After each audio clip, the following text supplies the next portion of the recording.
Okay, I'm just going to say a few words of introduction. Mark and Andy and Flo, who Rachel will introduce in more detail in a moment, worked with me at the very first Truffle Melbourne Festival we did at Caulfield Racecourse. I really value the partnerships that I have with chefs. Truffle Melbourne values partnerships with chefs, with makers of artisan produce. That's what we're about, partnerships. These guys are partners in history. These three gentlemen worked together at Vue de Monde, so it's really a Vue de Monde annual reunion that we've done here through their demonstrations at Truffle Melbourne. Now, Rachel, Melbourne's Truffle Queen, is going to host this demonstration. Say a big hi for Rachel, please. Hi everyone. Hi, thanks so much everyone for coming. Today has been amazing. I thought yesterday was fantastic, but just seeing the crowd that's come today, and Melbourne has absolutely turned on the weather for all of us. So I hope you're going to enjoy the demo. These guys are all incredibly talented, and what I love about their cooking is it's very modern, it's always incredible. So what I love when I go to dinner, when I go and see Andy at the Point, That's me. is that it's one of those restaurants you can actually turn up to, and whatever you order is going to be amazing. So I just think it's great when you can just hand it over to the chef and just know that whatever you're ordering is going to be something spectacular, and I think it's really why we all go and eat out these days. So I'm really looking forward to what they have going on today. So what are we cooking? Hi guys, thank you very much for coming. First of all, I think Flo's ready to go, so he'll explain his dish first. So this is your way of saying it. Do not like speaking in public, so and No, calling you're it. definitely not a fan of Good that. afternoon, everyone. Thank you all for coming. Yeah, just one thing is this is the one time in the year where the three of us actually catch up. So for a full year, we just text each other sometime, not very often for this guy. No. But yeah, the Truffle Festival is that time of the year where the three of us are together again. And today is my 8 years anniversary in Australia. Oh, congratulations. Thank you. Flo, can you tell us a bit about about your restaurant and the type of Well, cuisine? my restaurant? Yeah. So I've taken over a place called the Newmarket Hotel in St. Kilda. We've turned it around from the Mexican thing that it was to a pub. And that's why I'm flipping burgers today. Truffle With an burgers though. So I'm going to do a truffle burger today. So a little brioche, celeriac remoulade, bit of iceberg lettuce. I made a sauce, my version of a Big Mac sauce basically. And I'm going to chop some truffle through it. I've got 15 of them, so it'll be first in, best. You'll have to fight for your life. So Flo, I've always really wanted to make my own brioche at home. Yep. What's the trick? Because I'm pretty Okay, terrible at brioche, the making trick bread. with brioche is it's a matter of incorporating your butter properly. If your butter is too cold, it's not going to work. If it's too hot, it's not going to work. So you really got to find that real sweet spot where the butter is soft, and then you'll have a great dough. Now, once again, it's about the type of butter you use as well. Shall we have the butter conversation? Don't use Australian butter, basically. What about King Island Yeah, I know. butter? Well, no, that's all right. Like you can boo me as much as you want. I know that the French stuff is tastier. So which, if it's not Australian, what brand do you recommend? Now, if it's not Australian, honestly, you get at the shop you get the Lurpak. Lurpak is normally pretty good. And what's the other one? Gurger. Yeah, Gurger. Yeah. But honestly, I think you can find French butter in any shops now. I think So it's pretty what common do you to think find. it is that's special about their French butter as opposed to the Australian butter? It's just the cultures that we use back home. They are a lot older, so they bring a lot more acidity to the butter. And the savoir-faire as well. I mean, we've been making butters for hundreds of years. Been trained in Australia for 6 months. No, I'm kidding. But making butter in Australia is hard because you can't officially use unpasteurized product. So by the time you use unpasteurized product, it's like cheese. You can't get a good cheese if it's pasteurized. Simple as that. You can, but yeah. So while we're on the very sensitive topic of Sensitive. France versus Australia, Versus. Wow, I didn't know this was a thing. well, you know, we Well, had let's the do it. wine, we've got the cheese, we've got the butter. What about Australian truffles? Right, now, so this is an interesting topic. Funny we're here. Honestly, when I first got when I first tried Australian truffle, that was about 10, 12 years ago now. And it was really the early days of the Australian truffle. And back then already I thought, oh yeah, that's not bad. And over the years, it's just gone better and better to a point where I really sincerely believe now that I much rather eat an Australian truffle here now than importing them from France or whatever. And they've already got 5, 6, 10 days. They're already 5, 6, 10 days old by the time you actually serve them. When the Australian ones, they've gone better over the years. They're actually super tasty. And it just doesn't get any fresher. So yeah, I'll rate them. I think they're really, really amazing now. Oh, no. Your answer passes. No, Thank you. No, sweet. No, I did have a massive win 2 weeks ago. I sent a shipment of my truffle over to Japan, and it's a very large wholesaler of truffle in Japan. Anyway, they use a huge amount of French truffle, and they got our Australian truffle over there, opened them, and I actually got a personal call from Japan to say, these are incredible, they are better than the French. Sorry, Flo. So I think it's part of it is because we've got some really good quality truffiers, and also I think we're trying so hard in Australia to really produce a high quality product. So what it means is we've got farmers that are getting it straight out of the ground and they've got it on a plane that night. So it's quite hard, I think.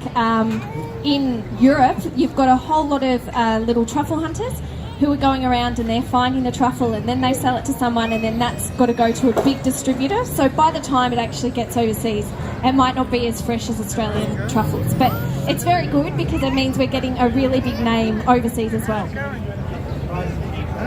So, Andy, what are you doing there? Are you prepping for your dish? I am. I'm getting this done because mine's going to take about 20 minutes to cook. So I'm going to do a double baked Comté cheese souffle, and we're going to top it off with a truffle cream and then some freshly sliced truffle over the top, and then a garnish it with a sushi rice cracker, some desert lime puree, and some garlic flowers. So desert what?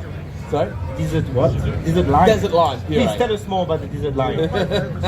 So desert limes are a native lime to Australia, maybe not so common.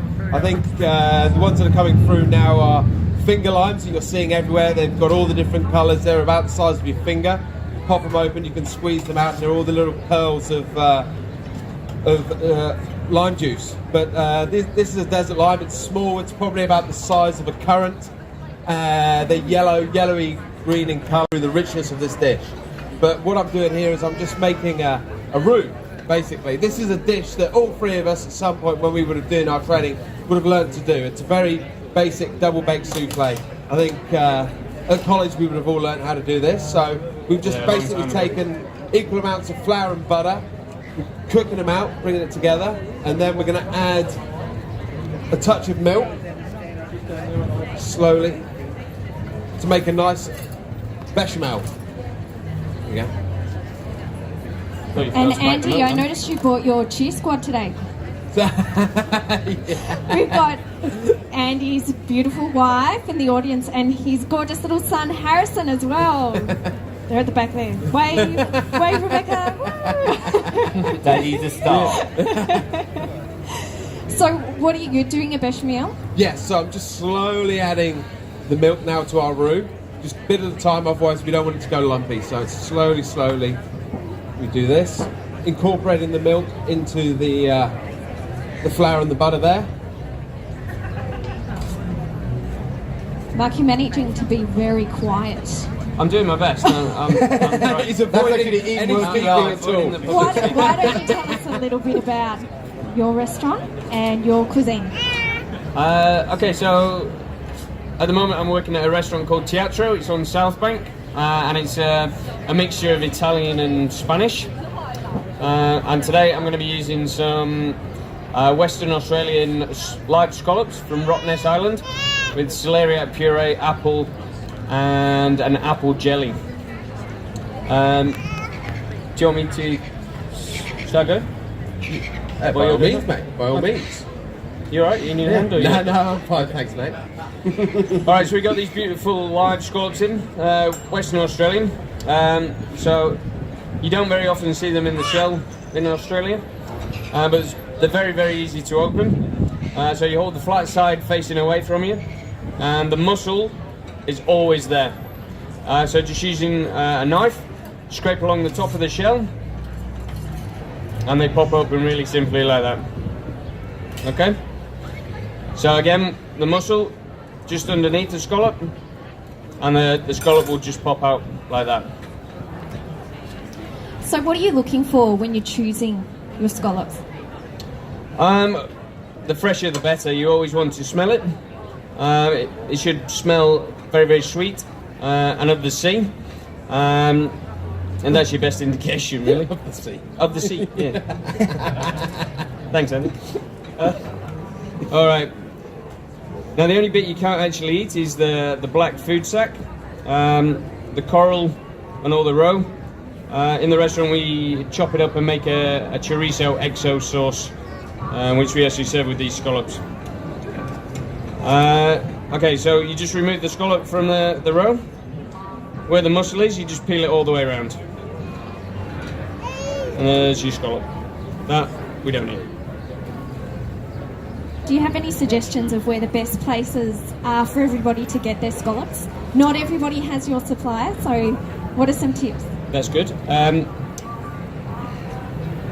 There's quite a few places in the Vic Market that do fresh scallops. In season at the moment are the local ones out of Port Phillip Bay, and they're really, really good, really sweet. They're a little bit smaller than these ones, but the flavours are amazing, and they're pretty readily available in most fish stores. And Andy, you've got an event coming up. Do you want to tell us a little bit about that? I sure do. On Wednesday evening down at the Point in Albert Park, we are hosting a Laventine Hill wine dinner. So Laventine Hill, fantastic winery out in the Yarra Valley, and we've got their chief winemaker coming in. We're going to do a load of their back vintages matched with 5 courses of food, and they're actually going to have this as the final course, the cheese course. So it's pretty exciting, looking forward to that. So if anyone hasn't been down to the Point and then enjoys a nice glass of Laventine Hill wine, be sure to just jump on the website and you can have a look and see if it takes your interest. Oh, Andy and I are cooking together as well. Oh yeah, I think for Bastille Day, Flo and myself, we are going to host a Bastille Day dinner and wine auction. We have one of the biggest wine collections at the Point, so we're going to auction off some very rare wines, and in the process have some beautiful French food as well. So that'll be pretty Don't exciting. ask me about what we're going to be cooking because I haven't got a clue yet. When's that? Bastille Day, Well done. July 14th. July 14th. Yeah. That's when everyone can enjoy heaps and heaps of truffle. That's it. Overindulge. Okay. So, as you can see now, we've got a really nice, smooth, thick Can sauce. everyone see that up here? Yeah. What we're going to do now is we're going to add our cheese. So there's a touch of parmesan in there. Slowly incorporate that. Flo, what are you getting up to? I see you've just about finished your burgers. That's and right. We haven't heard much about it. So what I've done is I made some milk buns this morning, and I've got some Wagyu burgers, so Wagyu means. I've done the normal burger with the ketchup and everything. The pickles wouldn't work with the truffle. Truffle doesn't work with too much acidity. You need to be gentle with it. So what I've done is like a celeriac remoulade. So it's basically celeriac shaved super thin, bit of iceberg lettuce, and then mayonnaise, mustard. Yeah, that's it. And then I've chopped the truffle, folded it through it. The patties on top, a bit of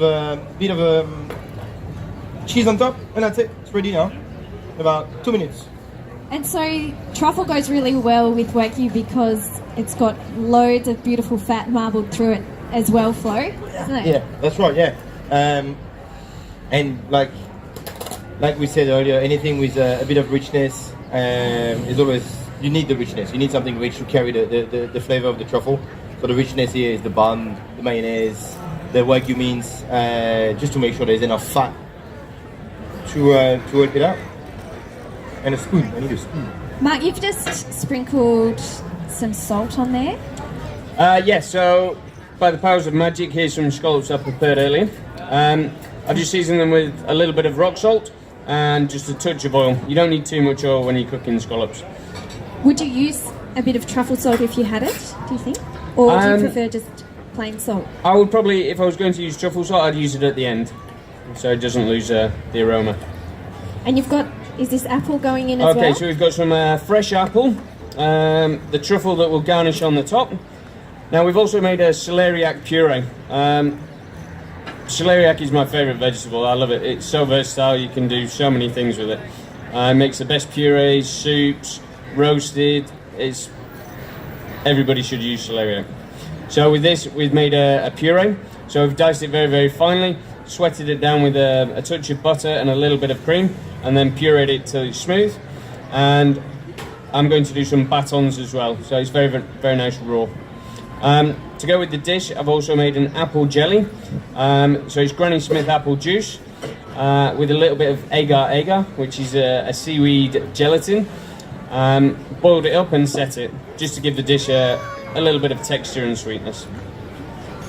And so I can see, I don't know if everyone else can see as well, but Mark's just chopped up the truffle very finely. Do you want to describe why you've done that? Is it for aesthetic reasons or...? Yeah, a little bit of presentation. Because we're only using a little bit of truffle with the dish, I want it to be use it for texture as well as flavour. That's what I was trying to say. So what do you think was your greatest early influence on the way you cooked? What's made you cook the way you do today? Oh, that's a good Too big a question. No, I don't know actually. There's lots of things I think that's shaped my career. I think probably the people I've worked with and the chefs I've worked with, and you sort of take a very certain path with who you work with. Working with these two guys, it's it could have gone very wrong at some point. So in terms of truffle, when was your first experience with truffle and what made you love it? My first real experience with truffle was when I was in London. I was working for a French chef called Pierre Kaufman, and deliveries came in every day, and I was 18 years old. I didn't even know what a truffle was, and we just used to sign for deliveries, and all of a sudden I felt this. Yes, please. Thanks. I felt this giant hand on my shoulder, £10,000 worth of truffle.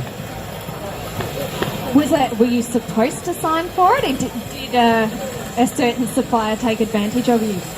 Oh, it's just one of those things, and yeah, just one of those things. And then chef said, "I hope they're good, or you're paying for them."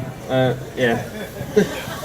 Don't worry, I've had a worse story than that. I delivered some truffle to a Melbourne restaurant, and they had a guy who was doing work experience, and so they were showing him the ropes, and anyway, so they got my delivery of truffle, and they go, "Oh, look at this, it's truffle," and he goes, but he just had no idea, and he goes, "Oh, great."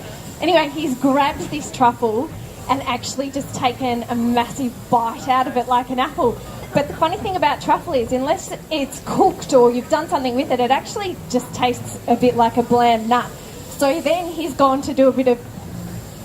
and spat the truffle onto the floor. And it was a big truffle, like it would have been quite expensive. So everyone in the kitchen's just gone, "Ah!" So signing up for truffle that you could use is actually not as bad as that. So, thanks, Flo. Flo, you've just cooked up the scallops. What have you done there? How long are you cooking them for? What are you looking for? I have followed my head chef's directions, asking me to just fancy them nicely on each side. They're not very big, so you see the first couple of them are already gone. Scallops, honestly, the less you cook them, the better it's gonna be. That's my opinion. I think raw scallop is even better than cooked scallop, if anything. Absolutely. But look, it's not for everyone. But They even can if end you up do, quite if you do chewy cook them, otherwise. if you do cook them, you go 1 minute on each side, and that's even maybe a bit too much. They just need to be warm in the center. That's it. Medium rare. You're burning your fingers there. I was going to say, I love how you're turning with your fingers. You know it's a chef cooking when they're turning with their fingers. Mere mortals would burn our hands. There you go, chef. Your truffles are ready. Yeah, our scallops are ready. Thanks, chef. No worries. This is looking like a typical kitchen today. We've got all three of them. I love how they're working so well, doing completely different dishes, but not bumping into each other. Years of practice, that one. Dancing around Years each of other. working together, knowing exactly who does what, and Who's that? Sorry about that. just So without the text. Andy, what are you doing now? You're folding some egg whites into... Into our bechamel base. So we've put the comté in there, we've added the parmesan, so now we've just whipped up 4 of the egg whites, just folding them in basically, nice and gently. Do you just do a little bit at a time? Yeah, bit of time. So realistically, you should split your whipped egg whites into thirds. So you add a third at a time. First one you can be pretty rough with, so it can absorb, make it a bit looser. Second one, you just need to fold it in a bit more gently, and then the third batch needs to be super gently because you don't want to knock too much air out of it, basically. And once we've done that, we're gonna add it into. I've got 6 ramekins that I've brushed with butter, then lined them with some flour. And we're going to spread it evenly between our ramekins. They're in a tray. We're going to 3/4 fill with water. Then we're going to bake in the oven. The water is there basically so it doesn't cook aggressively. Okay, so it's nice and a gentle cooking. And so, sorry, how long did you say you popped them in the oven for? 20 minutes. 20 minutes. So, what are we all going to do while we wait? I know someone better get to the bar though. Who can dance, right? So what's the technique you use? We need to get the guys from Sagra back. I heard there was a pink dress and some dancing going to happen. Briggsy will jump in. What's it called when you're doing that? We're folding massaging. Fold and massage. There it That's is. what we're doing. That is what we're doing right here. Folding, massaging the souffle mix. Mark, what are you doing there? What have you I'm got just- in your bowl? Trying to warm up some celeriac puree without a pan or a decent spoon. Camping. Yeah, this is camping style. Yeah. Southbank. So what kind of a consistency are we looking for? Is it any harder to make than a normal mashed potato, or? No, it's probably easier than a mashed potato. Basically, you just cook the celeriac till it's very, very soft, throw it in a liquidizer, and leave it till it's super smooth. That's all you're looking for. Season it with a little bit of salt and pepper, and perfect. Andy, did I ask you about the ingredients of what you just put in there? How many egg Yes, whites, that sort of thing? Yeah. So, there we go. Cheers, Flo. So we've chosen Comté cheese especially because it's going to be it's quite an aggressive cheese.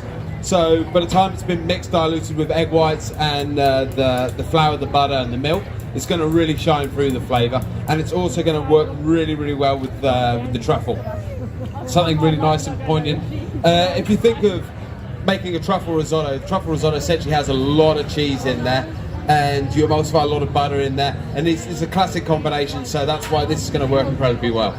Okay, fantastic. And so, how many egg whites do you normally put in? Are we going to Okay. have the recipe on the Truffle Melbourne website? Or? Yes, it is. It's already It is? there. I've sent it all off. Okay. So on that recipe there, we had we put 3 egg yolks in there. There was 95 grams of Comté cheese, 60 grams of butter, 60 grams of flour, 300 mils, I believe, of milk, and then we put 3 yolks in, and then we whipped 4 egg whites though. Very important, not the same amount. Okay, excellent. And so, what would be your best chef tips for cooking it? I mean, for everybody else at home, we're not as skilled as you. So, where are the bits where people would normally go wrong, and where can you give us some tips so we don't? Well, I picked this dish essentially because you can do this at home. It's pretty foolproof. Hopefully, we'll see if it is or isn't.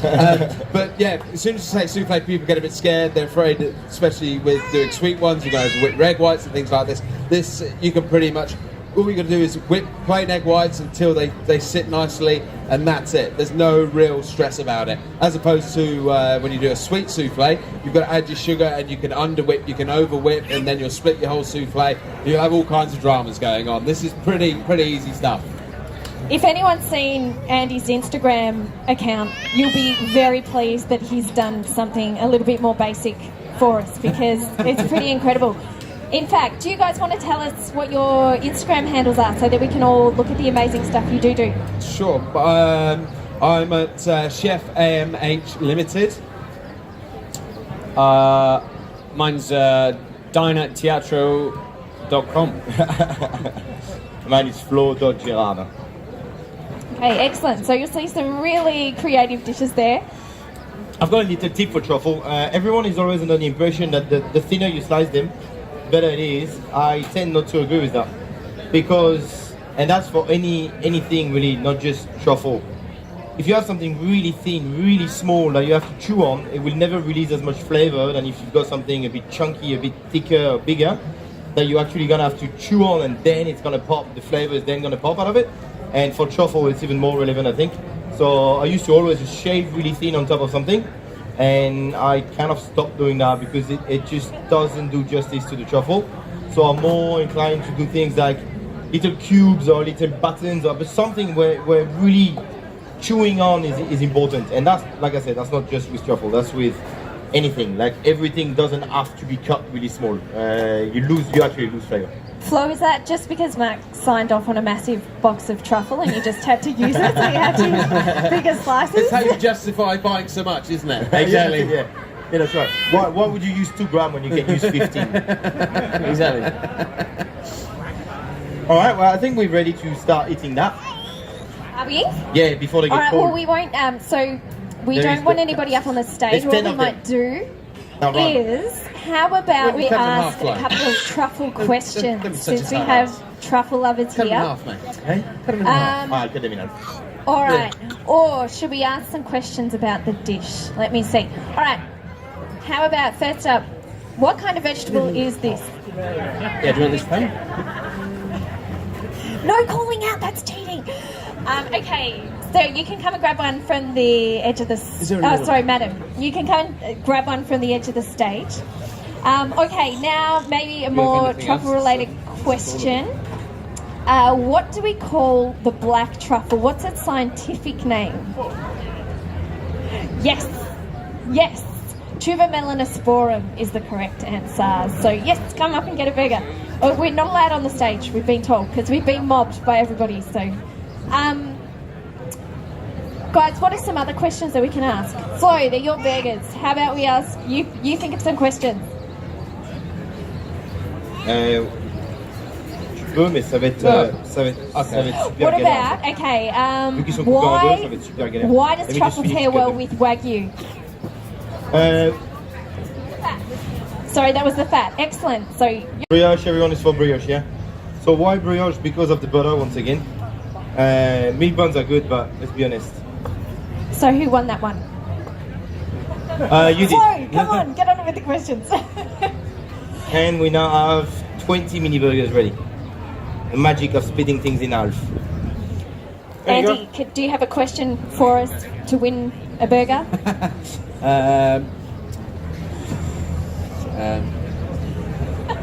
Who can name 3 truffle growing areas of Australia? Good one. Ah. Ballarat. Yeah, Ballarat. I don't know if Ballarat goes truffle. How about we just do one at a time, because we've got so many burgers. So someone said Ballarat. Who did we have? Yes, you get a burger. Okay, what's another one? Tasmania. Who said this? Yes, Tasmania. Come and get a burger. Western Australia. Canberra. Excellent. We could just keep going, Nige, couldn't we? Victoria's been doing all right recently. Yeah, there's a couple in Yarra Valley. Victoria, well done, sir. You can have a burger. Yes, Victoria is doing really well. That's my baby screaming. He's heckling me from a very young age. Victoria is doing so well this year. It's really fantastic. We're actually going to harvest about 1/2 ton of truffle from Victoria. So you know, we've been quite small, but now we're really coming into our own and getting some beautiful quality, actually. Philippe Restaurant actually has a beautiful truffle from Buxton there, and they've got some on the menu. They'll have some more in tomorrow, and they're also going to be featuring some Buxton truffle on Wednesday night, as well as our Western Australian truffle as well. So we're getting, and Nige, you've got some beautiful truffle as well from some region, from Gippsland. And we've got Gordon truffle, lots of beautiful truffles. Nige is actually the king of, well, apart from the king of truffles, he's also the king of truffle trivia. So, we have, do we have any burgers left? No. Okay, they're all gone, but we'll have some more samples soon, and I'll probably get Nigel to think of some more questions because I've run out. So what are we doing here? So we've got the apple. Okay, so we've just finished the dish. On the base of the scallop shell, we have a celeriac puree. On top is the scallop, and then just a little salad of raw celeriac, apple, and the truffle. And I've just finished it with the apple jelly and some fresh watercress. That looks pretty spectacular. Mine doesn't usually look like that when I plate up. Looks great. Do you have some tips for us when you're plating up to make it look that beautiful? I know you make it look easy, but what are some tips for elements of your dish when you're plating? When I plate food, I always like to imagine that you're eating it all together. So I don't like to put things on all over a plate. And I like to be able to see all the ingredients so you can visually see what you're eating. Obviously height and... The seagulls like it. Look out. Look. Oh, yourself. Oh, hello! Hey! I was looking for a pot, but there's clearly on here. So... Mark's just going to come out with it in a minute and show you all as well, because it looks amazing, and I'd love you all to be able to see it up close. Yeah. Andy, where are we at with yours? We're almost ready. I'm about to get rid of this. Mark, do you need this anymore? Yes, just put it on the back unless you need that pan. I need the pan. Okay, 1 I'm second. feeling like I need to get away from all these chefs. 30 seconds. I'm going to move. Okay, we'll roll with that. It's a little bit big, but never mind. My brother used to be a chef, and I used to actually hide in the larder when I went to visit him because I was so terrified of getting in his way. On his motorbike. There you go. Lovely, thank you. So Andy, what's happening next? Can you talk me through? I can. Where Right, the you're up to? souffles are coming up really nicely. So what I've got here is a touch of cream.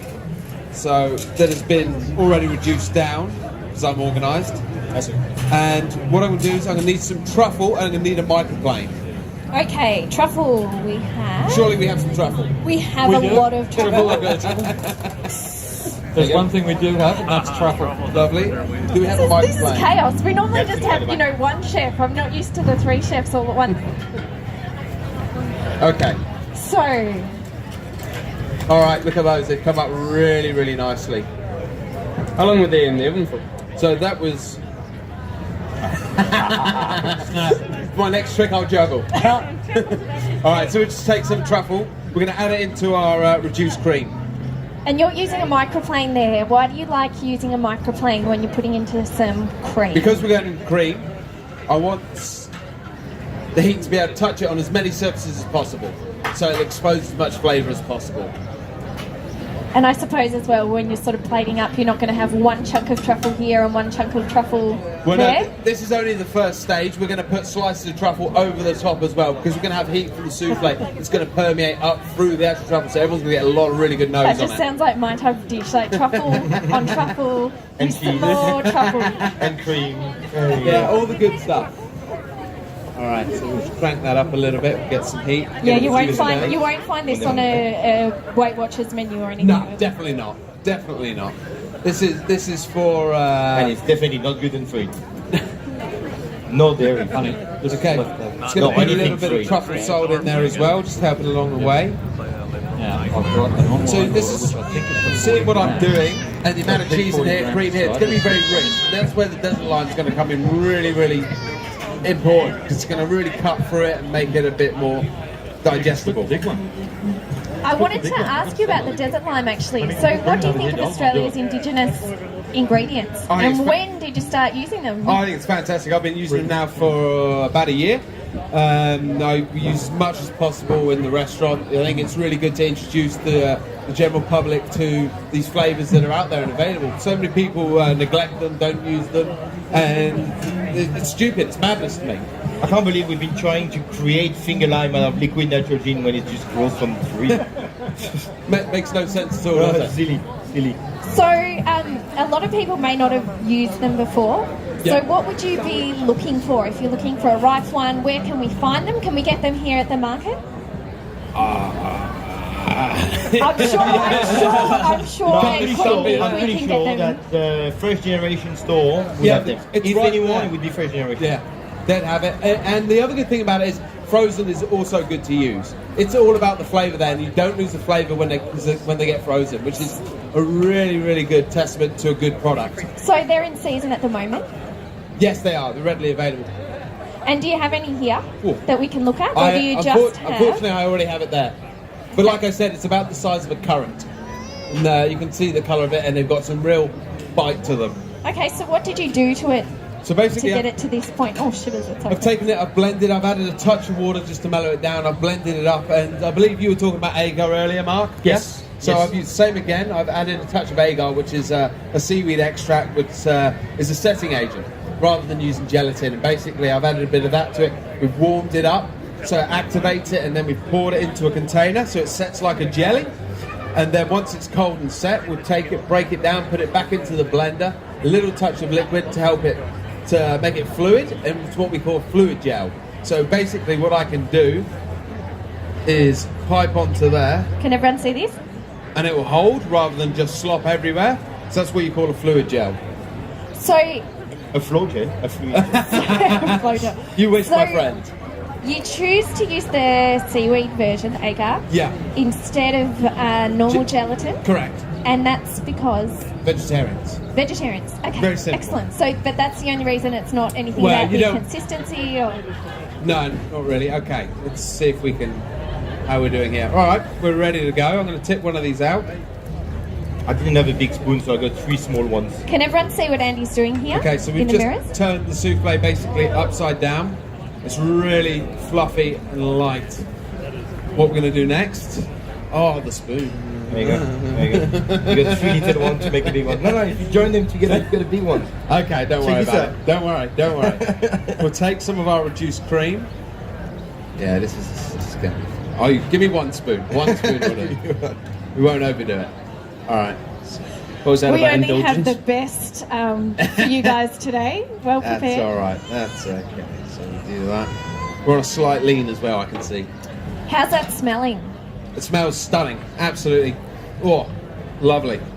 Okay, so what we're going to do now is we added that truffle slicer. Yep. Okay, cool. What I'm going to do is slice onto the lid. Andy, there's some other elements here as well.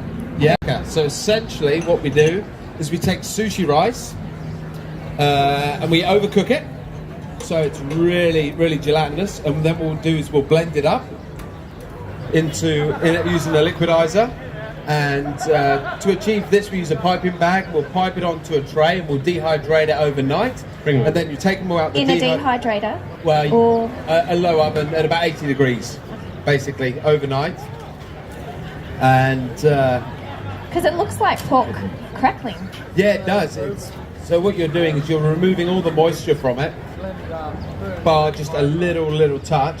So we'll take them out the dehydrator, leave it on the side, leave it to cool down. Then we'll take some vegetable oil, get it up to about 200 degrees just before it starts at flash point, basically. And we'll put them in it, and then it'll just puff. They'll take that last residual bit of moisture, and it will all puff up really, really nicely. And you need to have something there ready to drain them straight away, I imagine. Yeah, just on some paper towel. And what temperature is your oil if we were to do it at home? About 200 degrees. 200 degrees, okay. So we've got our truffle and our souffle. Next thing that we do is we place our sushi rice cracker on there like that. We take our desert lime puree, add a few dots. I believe I saw, this is one of the things I saw on Andy's Instagram, or was it Facebook? And I was thinking, oh my goodness, I don't know what that is. It looked like an amazing piece of coral, I think. Okay, and we're just going to garnish it with some wild garlic flowers. This looks amazing. Nothing like... Your plating up is incredible. There's not many chefs that I've actually seen plate up like Andy, so it's pretty amazing. There's always something very creative going on. I think it's really important that you should look outside the box for... You can take certain elements, but you can go, okay, we do this with this, this with this, which are very standard operations. Let's take one and let's do something really interesting, let's really work it and sort of blow people's mind a bit with it. So there you go, that's the dish that we have, that we're actually serving in the restaurant at the moment. I'll demold the souffles and give you all a try. This looks incredible. Can everybody see this? I'm just going to hold it up because that is unbelievable. Oh, Flo, all over it. So, yeah, if you go to the Point Albert Park, there's often amazing dishes like this. They all look spectacular. Very impressive. So, Andy, I did want to ask you, Yep. my arm's going to drop off. I'll give you all an opportunity to photograph it in a minute. Just put it on the floor. Yeah, put it down there. It's too beautiful to put on the floor. You'll be all right. Can't do that. Hang on, I'm going to put it here, but don't all rush in just now. We'll wait till we're completely finished and we've got some samples happening for you. I do want to ask though, so the cracker that you've got on there, is that purely for texture? Does it have some flavour to it? It does have a touch of truffle oil in there and a touch of sherry vinegar as well. So one thing with truffle oil, that because we've all heard truffle oil doesn't actually have real truffle in it. It's got a synthetic flavour and aroma. One thing it's definitely good for though is if you want to heat something to a high temperature and you want to keep that truffle Correct. flavour, if you used a truffle, it would be wasted. All the flavour and aroma would be gone. But if you use truffle oil, you'll still get that element in your dish. And also, so Andy, the little flowers. Yes, the little garlic flowers. Wild garlic. They're really nice and subtle. They're not aggressive. And it just rounds the whole dish off as well. So that'd be fantastic with truffle because you don't want to use anything that's really going to overshadow the main ingredient like that. Correct. So it works really, really harmoniously. So, If anybody is wondering what that smell is, that's all the hairs off Flo's arm. Just burnt myself, you see that? This is me not feeling it. what happened? The fire was still on, so just... Very professional operation here. I'll be alright. Yeah. You got the jelly? So if anybody would like to take a photo, you can actually line up now and come by one. I might just move. We've ended up with a Wagyu burger on the floor, but come by and make a nice line and we can get some beautiful photos of it. There you go. And I'm probably going to hand over to Nigel to think of some more questions to win a sample of some of these amazing dishes. Happy days. Just done. Where is he? Very nice. Nigel, there you go. Doing cool. So the question, Rach, is what's the only state or territory in Australia that does not produce French black truffle? We do actually produce truffle in Queensland. In the Glasshouse Mountains, is it? Or a bit further south? Toowoomba, there we go. Pardon? Northern Territory, correct. Correct. So, what would you like to try? All of you can't have all of the above. Which was your favourite? Don't worry, they won't be offended. This one? It looks pretty spectacular. Here you go. We're going to have... Andy, did you steal all the spoons? No. No, we've got a whole container of them here. Yeah, I'll get you a spoon. One moment. Here you go. Right, so does anybody want to come and take a photo? I think we're pretty done, are we? We've got more questions, but I think Nigel is really best at this, so I really want to hand him the mic. Can I do that? Okay, It's called dodging a bullet, that. right in front of the speaker here, so I'm just going to move, getting feedback. So the question is, which are the top 4 truffle growing countries in the world? 3. Yes. France, Italy, Spain, Australia. Absolutely right. Rachel? Okay. What was this is a really hard one, only the truffle fans will know this. What was the production of truffles in France 100 years ago? Correct, 100 tons. And what is it now? It's about a half that. Oh, I'm sorry, actually, your husband was right. This gentleman and lady have come from Sydney just to visit Truffle Melbourne, so I'm really pleased they got a prize. And I'm not thinking clearly, I got up too early this morning. 1,000 tonnes is actually the answer. So 100 in 1910, before World War I, France produced 1,000 tonnes of truffle. Now, maybe it's 40 tonnes. And that's because all of the many of the truffle secrets were lost when the truffle farmers went to war and heaps were killed. So a lot of the customs and knowledge of where to find the truffles was lost. Congratulations, sir. Okay, let's think of another. What is another Southern Hemisphere truffle growing country? Yep, who was first with that? Okay, yep. 2 of you. Equal first.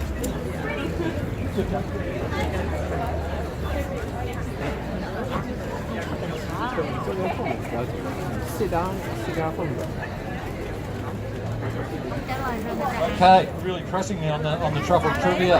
Okay, let's see now. What's another Southern Hemisphere truffle growing country other than Australia and New Zealand? South Africa. Who said South Africa? Correct. All right, all right. What is the biggest Australian truffle ever found? Good question. In terms of size, What is the weight heaviest of the biggest ever truffle found to the nearest 100 grams? Any guesses? Last year, Yarra Valley producer in Victoria. Any guesses? Sorry? 600? 1 kilo? I'm doing it. Don't upset him. I'm gonna go for you, sir. So a bit over 1.5 kilograms. This big. Congratulations, sir. Well done. Now the next person that gets a tasting is the person that can do a truffle shuffle. Go on, let's go. He's serious. Oh, I'm very serious. He's always serious. There's somebody in the crowd that's an expert. Oh, is it? Go on, Paul. Show us the truffle shuffle. Let's go, Paul. Paul over there was working with us at Videmont back in those days, and yeah, he used to start every morning with his up and go and a truffle shuffle. Way to go, pal. Okay, some more truffle questions. Let's see now. The types, there are, let me see, there are at least 3 truffle species, 3 different truffle species grown in Australia. What are they? You've got to name at least 2 of the 3. What's this truffle called? Yeah, okay, black truffle I'm gonna go for. Sorry? Well, there is a kind of white truffle grown in Australia. The Alba white truffle, the Italian white truffle, Tuber magnatum. People have been trying to cultivate that for decades and nobody's succeeded, including me. I've been trying as well. But there's another Italian white truffle that I do grow in Gippsland, and that's Tuber. It's this one, it's the one that's in this oil. It's Tartufo bianco, the Italians call it. It's the lesser white Italian truffle. So congratulations, sir. Yep. Okay, so we've got French black winter truffle. We've got the Italian white truffle. There's another one. Any guesses? Chinese. Not in Australia, fortunately, because we banned its import. You get Chinese truffle into a paddock in Australia, into a truffle paddock in Australia, you are in big trouble because it will outcompete the black truffle. And so I was earlier secretary of the Truffle Growers Association. We lobbied the government to ban the import of Chinese truffle. It's not a nice truffle, I think, Flo. Not a nice truffle. Not much flavor. What more? Go on. Let's see. Okay. This is Truffle anything, Melbourne's 1, 2, 3, 4, 5, 6. How many? What year are we in? 4, madam, correct. 4 years of Truffle Melbourne. Hope you're enjoying this one. Let's see, another truffle question. What is the... oh no, that's too hard. Okay, look, one more. What's the third truffle that some growers are growing in Australia? What's its common name? Any guesses? We've got the winter truffle. So another one might be... Correct, sir. And somebody else did summer truffle over here as well. Did I hear someone? Yes, you too. You too? Yeah, Mr. All right. And I think we're going to do... I'm just going to be a bit silly here. I'm going to throw this truffle into the audience. Oh, wow. Whoever catches this bit of truffle... What are you going to value? Takes. And fight. Oh, yeah. Oh my goodness me. No, on the floor. Nice try. Come on. I gotta go. Being generous. Okay, how's your marking skills, ladies and gentlemen? We throw truffles away at Truffle Melbourne. There we go. There you go. Okay, double dose. He's already got one, but I guess he's got stats as well.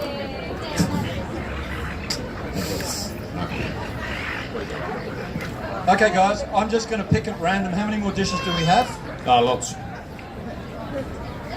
There you go. 10 people. Madam.